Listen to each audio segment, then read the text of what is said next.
చెప్పండి, మొత్తం మీద ఇది సిట్టింగ్ స్థానం. నిన్న ఫలితాలు కాస్త మీకు ఉన్నప్పటికీ కూడా ఇప్పుడు ఎమ్మెల్సీ పై కూడా ఆశలు పెట్టుకున్నటువంటి పరిస్థితి ఎలా ఉండబోతుంది అంటున్నారు ఫలితం? ఈ result MLC Warangal, Nalgonda, Khammam result ఖచ్చితంగా బీఆర్ఎస్ పార్టీ సిట్టింగ్ సీటు. ఇవాళ ఉన్న గ్రాడ్యుయేట్స్ కానీ లేకపోతే ఈ గ్రాడ్యుయేట్ ఓటర్స్ కూడా మా మీద విశ్వాసం ఉంచి బీఆర్ఎస్ పార్టీ మీద రాకేష్ రెడ్డికి ఖచ్చితంగా ఓటేషన్ అని చెప్పి భావిస్తున్నాం. నిన్న జరిగిన ఎన్నికల్లో కూడా ఇవాళ బీజేపీ, కాంగ్రెస్ మేము పోటీలో ఉన్నాం, మీరు పోటీలో లేరు కదా అని చెప్పేసి వాళ్ళు ఒక వాదన తీసుకొచ్చి ప్రజల్ని నమ్మించి చివరికి ఇది టీఆర్ఎస్కి సంబంధించిన ఎన్నిక కాదు, టీఆర్ఎస్ ఇక్కడ అధికారంలో లేదు, మేము కూడా అక్కడ అధికారంలో వీళ్ళు వచ్చే అవకాశం లేదు కాబట్టి మాకే వేయాలని చెప్పి కాంగ్రెస్, మేమే రేపు వస్తున్నాం అని చెప్పేసి మోడీ అక్షంతలు కావచ్చు, రకరకాల కారణాల చేత ప్రజల్ని మొత్తం కూడా నమ్మించి ఇవాళ మాకు బీఆర్ఎస్ ఇందులో రోల్ లేదనే విధంగా తీసుకురావడం వల్ల మేము నిజంగానే పోటీలో లేని పరిస్థితి వచ్చింది. అంతే తప్ప ఖచ్చితంగా ఇవాళ తెలంగాణలో జరిగే ఏ ఎన్నికలో కూడా ఖచ్చితంగా మా రోల్ లేకుండా అది ఉండదు. మొన్న జరిగిన మహబూబ్ నగర్ ఎన్నికల్లో కూడా మేము దరిదాపుగా 111 ఓట్ల మెజార్టీతో గెలిచినాం. దీన్ని కూడా మొదటిసారిగా ఈ పార్టీ పెట్టినప్పటి నుంచి పోటీ చేస్తున్నది. ఈ కాన్స్టిట్యున్సీలో మొట్టమొదటి 2 సార్లు కూడా ఆనాడు టీఆర్ఎస్ అభ్యర్థిగా దిలీప్ కుమార్ గారు 2 సార్లు గెలిచారు. ఆ తర్వాత నేను కూడా 2015లో గెలిచాను, 2021లో కూడా గెలిచాను. కాబట్టి నాకు సంపూర్ణమైన విశ్వాసం ఉన్నది. ఈ 3 జిల్లాల వరంగల్, నల్గొండ, ఖమ్మం జిల్లాల యొక్క ఓటర్లు, గ్రాడ్యుయేట్స్ ఖచ్చితంగా ఈ యొక్క తెలంగాణ వచ్చేసరికి బీఆర్ఎస్ పార్టీనే తమ యొక్క వాదన ఎత్తుకుంటుంది, తమ యొక్క ప్రశ్నలు అడుగుతుంది. కానీ గతంతో పోల్చుకుంటే గతంది వేరు, ఇప్పుడు వేరు. పూర్తిగా చూసినట్లయితే 34 నియోజకవర్గాల్లో కూడా 32 మంది కాంగ్రెస్ పార్టీ ఎమ్మెల్యేలు ఉన్నటువంటి పరిస్థితి కనిపిస్తుంది. మన ఎంపీ కూడా కాతేరోదు. ఏ విధంగా గెలుస్తున్నా మీ ధీమా ఏంటి? మేము ఎంపీలు గెలుస్తామని చెప్పేసి ఏనాడు చెప్పలేదు. ఎమ్మెల్సీగా ఖచ్చితంగా 34 మంది ఒకప్పుడు కాంగ్రెస్ పార్టీ లేకపోతే టీడీపీ, కమ్యూనిస్టులు ఉన్న రోజుల్లో కూడా ఆనాడు దిలీప్ కుమారే గెలిచిండు, తెలంగాణ ఉద్యమం ఉన్నది. ఆ తర్వాత మేము ఎక్కువగా లేనప్పుడు, నేను మొదటిసారి పోటీ చేస్తున్నప్పుడు కూడా మొత్తం కూడా సగం ఎమ్మెల్యేలు కూడా ఆనాడు లేరు. అయినా మేము ఇక్కడ ఎమ్మెల్యేలు ఉన్నారా లేదా, లేకపోతే ఏ పార్టీ అధికారంలో ఉన్నది, ఏ పార్టీ కేంద్రంలో ఉన్నదని సంబంధం లేదు. ఇక్కడి యొక్క భావజాలం తెలంగాణ భావజాలం అని చెప్పి ఖచ్చితంగా ఉంటుంది. ఇక్కడి భావజాలం ప్రశ్నించే నిజమేగా ఎవరైతే ప్రశ్నిస్తారో అనుకుంటారు. గతంలో ప్రభుత్వంలో పల్లారాజేశ్వరుడు ఉండే కాబట్టి నేను మాత్రమే ప్రశ్నిస్తా అని చెప్పేసి ఒక క్యాండిడేట్ వస్తే ఆ క్యాండిడేట్ కూడా కొంతవరకు ఆదరించిన ఓట్లు ఫైనల్గా గెలిపించేది మాత్రం నన్నే గెలిపించారు. ఈ పరిస్థితుల్లో ఖచ్చితంగా ఇక్కడున్న కాంగ్రెస్ ప్రభుత్వాన్ని ప్రశ్నించాలంటే బీఆర్ఎస్ అభ్యర్థి ఉండాలని చెప్పి నిర్ణయానికి గ్రాడ్యుయేట్స్ వచ్చిందని చెప్పి నేను భావిస్తున్నా. కౌంటింగ్ స్టార్ట్ అయింది. ఖచ్చితంగా మా అభ్యర్థి రాకేష్ రెడ్డి మంచి మెజార్టీతో గెలుస్తాడని చెప్పేసి విశ్వాసం నాకున్నది. గెలిచి చూపిస్తాం. కానీ ఎలా ఉండబోతుంది? గతంలో కూడా చూడండి, ఫలితాలు వెళ్ళడానికి మనకు 3 రోజుల సమయం కూడా పట్టినటువంటి పరిస్థితి కనిపిస్తుంది. మొదటి ప్రాంతం రాకపోతే మళ్ళీ ఎలిమినేషన్ రౌండ్ ప్రక్రియ స్టార్ట్ చేయాల్సి ఉంటుంది. ఎలా ఉండబోతుంది? పోయినసారి 7 హాల్స్లో 49 కౌంటింగ్ టేబుల్స్ పెట్టారు. ఈసారి మొత్తం కూడా 4 హాల్స్లోనే దరిదాపుగా ఒక్కొక్క హాల్లో 24 చొప్పున 96 కౌంటింగ్ స్టేషన్స్ పెట్టారు. అంటే ఆల్మోస్ట్ డబుల్ పెట్టారు. రెండోది పోయినసారి 3,85,000 ఓట్లు అయితే ఈసారి 3,35,000, ఒక 50,000 ఓట్లు దరిదాపుగా తగ్గినాయి. రెండో అంశం. మూడో అంశం, పోయినసారి 72 అభ్యర్థులు ఉంటే ఈసారి 52 అభ్యర్థులు ఉన్నారు. నాలుగో అంశం, పోయినసారి చాలా గట్టి పోటీ ఉండే ఒక 10 మంది మధ్యలో. మన ఆనాడు కాంగ్రెస్ పార్టీ, బీజేపీ, బీఆర్ఎస్ఏ కాకుండా వ్యక్తిగతంగా చాలా మంది ఇండిపెండెంట్లో ఒక 10 మంది, చెరుకు సుధాకర్ కావచ్చు, రాణి రుద్రమ కావచ్చు, తిరుమార్ మల్లన్న కావచ్చు, లేక ఈ విధంగా చాలా మంది కూడా ఆనాడు పోటీలో ఒక 10 మంది ఉండే. ఈవెన్ ఉమ్మడి సిపిఎం అభ్యర్థి ఉండి ప్రతి వాళ్ళు 8,000, 10,000 ఓట్లు గెలుచుకున్నారు. కాబట్టి ఫస్ట్ ఓటింగ్లోనే ఆ విధంగా చీలిపోవడం వల్ల మనం సెకండ్ ఓటింగ్ ఎలిమినేషన్ రౌండ్ వరకు వచ్చింది.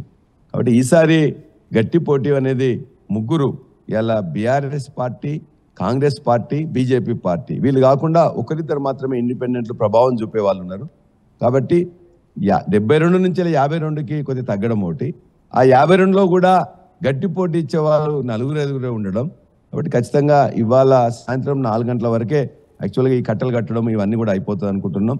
సాయంత్రం 10 వరకే, ఇవాళ సాయంత్రం 10 వరకే ఫస్ట్ ప్రియారిటీకి సంబంధించిన 4 రౌండ్లు కూడా అయిపోయి ఒక క్లిష్టమైన ఎన్నికలకు ఒక క్లారిటీ అనేది వస్తుంది.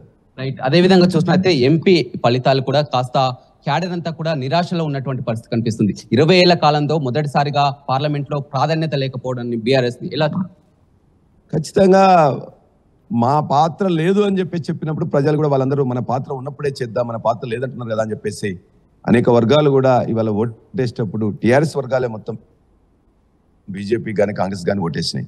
కేంద్రంలో వాళ్ళకి ఏది ఎట్లా అయితే ఎవరు ప్రశ్నిస్తారో, లేకపోతే ఎవరు నిధులు తీసుకొస్తారో, లేకపోతే ఎవరు ప్రభుత్వం ఏర్పాటు చేస్తారో, వీళ్ళు ప్రభుత్వం ఏర్పాటు చేసేది లేదు, లేకపోతే వీళ్ళ యొక్క రోల్ లేదని చెప్పేసి ఆ యొక్క మాటను వాళ్ళు నమ్మడం వల్ల, ప్రభుత్వంలో మేము లేకపోవడం వల్ల ఇక్కడ ఖచ్చితంగా వాళ్ళ ఏదైతే 2 పార్టీలు చెప్పినా, నేషనల్ పార్టీ చెప్పిన దాన్ని నమ్మిండ్రు.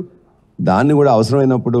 కానీ ఏం జరిగింది అనుకుంటున్నారు? వరంగల్లో కూడా చాలా క్లియర్ గా చూడడం జరిగింది, మీరు కూడా చూడడం జరిగింది. కడియం కావ్య పార్టీ మారినటువంటి వ్యక్తులకు ప్రజలు బుద్ధి చెప్తారు అనుకున్నారు, కానీ వరంగల్లో కూడా మెజార్టీతో గెలుపొందినటువంటి పరిస్థితి. ఇవాళ వ్యక్తులు ముఖ్యం కాదు, ఇక్కడ ఏ వ్యక్తి పోటీ చేసిందని చెప్పేసి ఎంపీ ఎన్నికల్లో ఉండదు. అసలు ఎంపీ ఎన్నికల్లో వ్యక్తులను చూసేదే చాలా తక్కువ.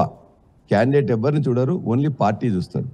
నేషనల్ పార్టీస్ లేకపోతే ఇక్కడ లోకల్ పార్టీలను చూస్తారు తప్ప ఎమ్మెల్యే క్యాండిడేట్స్ లేక ఇంకా కిందికి పోతున్నప్పుడు మాత్రమే వ్యక్తుల యొక్క ప్రభావం ఎక్కువగా ఉంటుంది. ఎంపీ ఎన్నికల్లో వ్యక్తి ప్రభావం ఉండేది అనేది జీరో, ఆల్మోస్ట్ జీరో. ఏదైనా ఉన్నారని చెప్పేసి ఎవరైనా పొరపాట్లు ఎవరైనా గొప్పగా చెప్పుకుంటే చెప్పుకోవచ్చు, కానీ ఇక్కడ ఏ వ్యక్తి అయినా కూడా వ్యక్తుల ప్రభావం కాకుండా పార్టీల ప్రభావం ఉంటుంది. ఆ పార్టీలతోనే కాంగ్రెస్ పార్టీకి అక్కడ వేయాలనుకున్నారు, వేశారు. ఏపీ ఫలితాలు ఏమంటారు? స్వయంగా కేసీఆర్ కూడా అక్కడ జగన్ వచ్చే అవకాశం ఉందనుకో చెప్పారు. బీఆర్ఎస్ కూడా చాలా వరకు చెప్పినటువంటి పరిస్థితి, అక్కడ పూర్తిగా కూడా ఒక ప్రతిపక్ష హోదా కూడా దక్కనటువంటి పరిస్థితి. ఏమి మనం అక్కడ ఎన్నికలు జరుగుతున్న క్రమంలో కూడా మనకు వచ్చిన ఇన్ఫర్మేషన్ ప్రకారం, మనకు వచ్చింది ఎక్కడి నుంచి వెళ్ళి చాలా మంది కూడా ఇచ్చిన ఇన్ఫర్మేషన్ ఏంటి, ఇవాళ అనేక టైమ్స్ నౌ కానీ లేకపోతే ఒక 10 ఛానల్స్ వైఎస్ఆర్సీపీ అని వస్తుందని చెప్పిండ్రు, ఇంకొక 4-5 ఛానల్స్ టీడీపీ వస్తుందని చెప్పిండ్రు. మనకు వచ్చిన సమాచారం ఏందని చెప్పి కేసీఆర్ గారు చెప్పింది తప్ప ఏనాడు కూడా ఆ రాజకీయాల పట్ల ఆసక్తి కానీ లేకపోతే దాని గురించి మాట్లాడిన సందర్భాలు లేవు. ఎవరు వస్తుందని చెప్పేసి మీలానే కొంతమంది మిత్రులు వాళ్ళ నేషనల్ వైడ్ గా చూసినట్టే ఇండియా గట్టి పోటీ ఇచ్చినటువంటి పరిస్థితి. ఇండియా హోరాహోరీగా జరిగినటువంటి ఎన్నికలు. మీరు ఇండియాలో పోటీ ఇచ్చింది కాంగ్రెస్ పార్టీ కాదు, ఇండియాలో ఉన్న వాళ్ళందరూ పోటీ ఇచ్చింది. ఎస్పీ ఇచ్చింది పోటీ, శివసేన ఇచ్చింది పోటీ, ఎన్సీపీ ఇచ్చింది పోటీ, లేకపోతే అక్కడ ఉన్న యూడిఎఫ్లో ఉండే అనేక పార్టీలు కలిసి ఇచ్చిన పోటీ. ఇవాళ రీజనల్ పార్టీసే మొత్తం కూడా చేస్తాయని కేసీఆర్ గారు ఎప్పుడైతే చెప్తున్నారో అదే జరిగింది. అయితే ఆ కేసీఆర్ గారు ఇక్కడ అధికారంలో వాళ్ళు ఉన్నారు, వాళ్ళతోని వాళ్ళు అలయన్స్ పెట్టుకోవడం జరిగింది. ఎస్పీతో అలయన్స్ కాంగ్రెస్ పెట్టుకున్నది. అట్లానే టీఎంసీ ఉన్నది, తృణమూల్ కూడా వాళ్ళకి సంబంధించిన వాళ్ళ వరకు మొత్తం కూడా దాన్ని ఎక్స్పోజ్ చేసింది. వాళ్ళ అధికారంలో ఉండడమే కాకుండా వాళ్ళ బీజేపీ తనకు ఏ విధంగా వ్యతిరేకం చేస్తుందని చెప్పి దాన్ని ఎక్స్పోజ్ చేయగలిగారు. కాబట్టి ఇలా ప్రతిపక్ష పార్టీలుగా ఉన్న లేకపోతే లోకల్గా ఎక్కడైతే కాంగ్రెస్ పార్టీ యొక్క గొప్పతనం కాదు ఇది. కాంగ్రెస్ పార్టీ ఇతరులతోని మిలాఖత్ కావడం వల్ల, ఒక అలయన్స్ రావడం వల్ల తను కొంత లబ్ధి పొందింది తప్ప కాంగ్రెస్ పార్టీ ద్వారా లబ్ధి పొందిన కాదు, ఇతర రీజనల్ పార్టీస్ వల్ల తను లబ్ధి పొందింది. కానీ రాష్ట్రంలో బీఆర్ఎస్ పార్టీ పరిస్థితి ఏంటి? పదే కాంగ్రెస్ మంత్రులు కానీ రేవంత్ రెడ్డి కానీ బీఆర్ఎస్ పార్టీకి ఒక్క సీటు కూడా రాదు, ఫలితాల తర్వాత కూడా బీఆర్ఎస్ పార్టీ ఖతం అయిపోతుందని కూడా చెప్పారు. మరి పార్టీ ఉండబోతుందా? ఎలా? తెలంగాణ రాష్ట్ర సమితి ఏర్పడ్డ 2001 నుంచి వెళ్ళి 2014 వరకు అనేక సార్లు ఓడిపోయినరు, అనేక సార్లు గెలిచిండ్రు. అనేక సార్లు గెలిచిన వాళ్ళందరినీ తీసుకున్నారు. ఎత్తుగడలు, ఎత్తు వంపులు అన్నిటి కూడా మొత్తం కూడా ఎత్తుగడలు వేయడంలో కేసీఆర్ గారు ఏ విధంగా సిద్ధహస్తులో, ఇవాళ మేము చిన్న పార్టీ కాదు, 50 నుండి 60 లక్షల మంది మా యొక్క సభ్యత్వం ఉన్నది. అదేవిధంగా 36 మంది, వాటికి 39 మంది గెలిచినాం. నిన్న ఒకటి పోతే 38 మంది మేము గెలిచిన టీఆర్ఎస్ పార్టీ. మాకు ఇవాళ గ్రామీణలో కానీ లేకపోతే పట్టణ ప్రాంతాల్లో కానీ దరిదాపుగా మా యొక్క కౌన్సిలర్లు కానీ మా చైర్మన్లు కానీ ఎక్కువగా ఉన్న పార్టీ. ఇవాళ కూడా ఓటరు మన యొక్క ప్రమేయం లేదన్నారు కాబట్టి వాళ్ళకి ఇచ్చింది తప్ప ఖచ్చితంగా ఇవాళ జరిగే ప్రతి ఎన్నికలో కూడా ఇవాళ బీఆర్ఎస్ పార్టీ ప్రభావం చూపుతుంది. ప్రభావమే కాదు, ఖచ్చితంగా అన్నిట్లలో కూడా గెలుపులో కూడా సగం కంటే ఎక్కువ గెలుపుతాను కూడా నేను విశ్వాసంతో ఉన్నా. మీకు ప్రతి ఎన్నికలు కూడా చూపిస్తాం. ఇదే మొదటి ఎన్నిక కాబోతుంది. అసలైన తొలి వెలుగు. ఫాలో వాట్సాప్ @తొలి వెలుగు official.